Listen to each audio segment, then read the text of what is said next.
Friends എല്ലാവരും happy അല്ലേ? അപ്പോൾ അത് വിളിക്കാത്തൊരു ഫംഗ്ഷനിലേക്ക് വലിഞ്ഞു കയറി ചെല്ലാൻ പോവാം കേട്ടോ. അതിൻ്റെ ഒരു ചളിപ്പ് മാറ്റാനായിട്ടുള്ള ചെറിയ സെൽഫീസ് ആട്ടോ ഈ കാണുന്നത്. അപ്പോൾ ഇതിൽ ഞങ്ങളിത് എവിടെ എത്തിയിട്ട് ഇത് ആക്ച്വലി ധന്യയുടെ കൂട്ടുകാരത്തിയുടെ ഹൗസ് വാമിംഗ് ആണ്.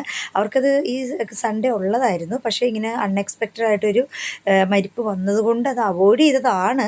പക്ഷേ വന്ന വഴി തന്നെയായിരുന്നു കേട്ടോ ഈ ഹൗസ് വാമിങ്ങിൻ്റെ ആ സ്ഥലം, ആ പരിപാടി നടക്കുന്ന സ്ഥലം. അപ്പോൾ എന്ത് ചെയ്തു, ഞങ്ങൾ വീട്ടിൽ കൊണ്ടുവന്നാക്കിയിട്ട് നിങ്ങൾ പോരുമെന്ന് ഞാൻ പറഞ്ഞതാണ്. പക്ഷേ ഇനിയും അത്രയും തന്നെ വണ്ടി ഓടിക്കണ്ടേന്നും പറഞ്ഞിട്ട് അത് സാരില്ല എന്ന് പറഞ്ഞ് ഞങ്ങളെ കൊണ്ട് പോയിട്ടോ.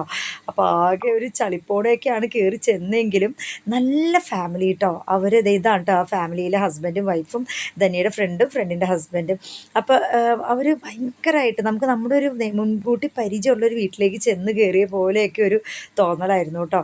ചെറിയൊരു ചളിപ്പോടെ ആണെങ്കിലും അവർ വിളമ്പി തന്ന സ്വാദിഷ്ടമായ നെയ്ച്ചോറും ചിക്കൻ കറിയൊക്കെ കഴിച്ചിട്ടൊക്കെ കേട്ടോ ഞങ്ങൾ പോകുന്നത്. അപ്പോൾ ഇതെല്ലാം കഴിഞ്ഞ് ഇതേ കുറേ കളിയൊക്കെ കഴിഞ്ഞ് തങ്കു പോവുക കേട്ടോ. ചെറിയൊരു മഴയൊക്കെ ഉണ്ടായിരുന്നു കേട്ടോ. അതുകൊണ്ട് തന്നെ ജാതുവിനെ പോലെ കോട്ടും സൂട്ടൊക്കെ ഇടിച്ച് ഇതേ തങ്കുവിനെ കൊണ്ടുപോകുന്നതാണ് കാണുന്നത്.